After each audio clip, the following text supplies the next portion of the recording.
আমি ক্লাস 9-এ পড়ি এবং স্কুলে পর্দা করে যাই, কিন্তু ক্লাসে ঢুকে পর্দা করতে পারি না। প্রধান শিক্ষক নিষেধ করে এবং বলে যে শিক্ষক পিতার সমতুল্য, এবং বলে যে মুখ থেকে পর্দা সরিয়ে ফেলো। এ ব্যাপারে সঠিক সমাধান জানালে উপকৃত হব। ছাত্রী নামও লিখছে, আমি আর না বললাম নাম। কোন বোন বোধহয় প্রশ্নটা পাঠিয়েছেন। যাই হোক, আমাদের দেশে কিছু এরকম মুখরোচক কথা আছে, যেমন ভাবি মায়ের মতন, শুনছেন নি? শিক্ষক বাবার মতন, এগুলো শুনতে খুব সুন্দর শোনা যায় কিন্তু, তাই না? শিক্ষক বাবার মতন, বাহ কি সুন্দর কথা। পত্রিকার পাতা খুললে আমরা দেখি কি দেখি না? পরিমল, অমুক তমুক শিক্ষক, কিন্তু এরা সব এই শিক্ষক নামের কলঙ্কদের নানান কুকীর্তি পত্রিকা খুললে দেখা যায় কি যায় না। অতি ভালো ভালো না ভাই, যে একজন নারীর গায়ে মাহরাম, সে যদি বাপের বয়সীও হয় তারপরও তার সাথে পর্দা করতে হবে। কারণ এর সাথে এই মেয়ের বিয়ে বন্ধনে আবদ্ধ হওয়া কি আছে, জায়েজ। যারা বলে ভাবি মায়ের মতন, তাদেরকে বলবেন যে আমার ভাইটা যদি মারা যায় বা এই মহিলার তালাক দিয়ে দেয়, আমি বিয়ে করতে পারবো কি পারবো না? যারে আমি বিয়ে করতে পারবো সে আমার মায়ের মতন কেমনে হইল? কি বলেন? শিক্ষকের সাথে ছাত্রী বিয়ে হতে পারে কি পারে না?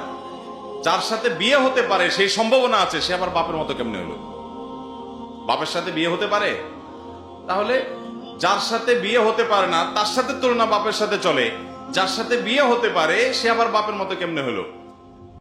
অতএব এই সকল শয়তানি স্লোগান, এই সমস্ত শয়তানি মুখরোচক কথা শোনা যাবে।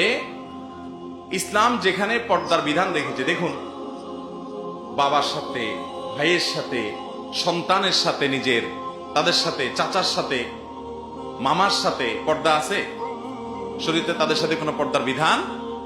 আপন মামার সাথে, আপন চাচার সাথে, আপন ভাইয়ের সাথে, নিজের সন্তানের সাথে, নিজের বাবার সাথে একজন মেয়ের কি পর্দা করতে হয়? একজন ছেলে তার মায়ের সাথে, বোনের সাথে পর্দা করতে হয়? যেই জায়গায় রিস্ক নাই সেখানে ইসলাম বলছে পর্দা করার দরকার। এই জায়গাগুলোতে কি রিস্ক আছে? নাই। এগুলাতে দুর্ঘটনা আলহামদুলিল্লাহ সচরাচর ঘটনার কথা কল্পনাও করা যায় না। কিন্তু ইসলাম যে জায়গাতে পর্দা করতে বলেছে, যেমন কথার কথা চাচাতো ভাইয়ের সাথে, খালাতো ভাইয়ের সাথে, মামাতো ভাইয়ের সাথে পর্দা করতে বলছে কি বলে না? এই জায়গাগুলোতে রিস্ক আছে না নাই? অঘটন ঘটে কি ঘটে না? বাবির সাথে পর্দা করতে বলেছে দেবরকে, এখানে অঘটন ঘটে কি ঘটে না? শিক্ষকের সাথে পর্দা করতে হবে ছাত্রীর, কারণ তিনি গায়রে মাহরাম, তথাকথিত বাবার মতো না, তিনি স্বামীর মতো, কারণ তার সাথে বিয়ে বন্ধনে আবদ্ধ হওয়া কি আছে, জায়েজ। অতএব বয়স যাই হোক না কেন তার সাথে ইসলাম পর্দা করতে, এখানে রিস্ক আছে না নাই? এই জন্য ইসলাম কি করতে বলছে? পর্দা করতে। এই পর্দাটা অযথা বলা হয় নাই, এটা নারীর সেফটির জন্য, নিরাপত্তার জন্য, সামাজিক স্থিতিশীলতার জন্য, শান্তির জন্য, অশান্তি দূর হওয়ার জন্য, নারীর প্রতি অবিচার, বৈষম্য, জুলুম, পাশবিক নির্যাতন, পুরুষকে তার চরিত্রে হেফাজত করা, স্বাভাবিকভাবে সমাজের সবকিছু যেন ঠিকঠাক থাকে এবং অস্থির না হয়, সেজন্য ইসলাম পর্দার বিধান দিয়েছে। অতএব নিজের শিক্ষকের সাথেও কি করতে হবে? পর্দা করতে। একজন মানুষ যদি বাবার বয়সী হয়, তো নবী সাল্লাল্লাহু আলাইহি ওয়াসাল্লামের হাদিস তো আছে যে বড়কে সম্মান করে না সে আমার উম্মত না। তাকে আপনি সম্মান করেন, কিন্তু তাই বলে পর্দা খুলে না।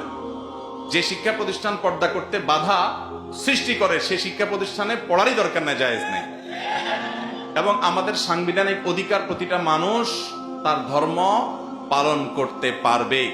সেই অনুযায়ী কোন মেয়ে, কোন ছেলে যদি তার দিন পালনে অসুবিধা তৈরি করে কোন শিক্ষা প্রতিষ্ঠান, তাহলে সেই শিক্ষা প্রতিষ্ঠান সংবিধান লঙ্ঘন করছে।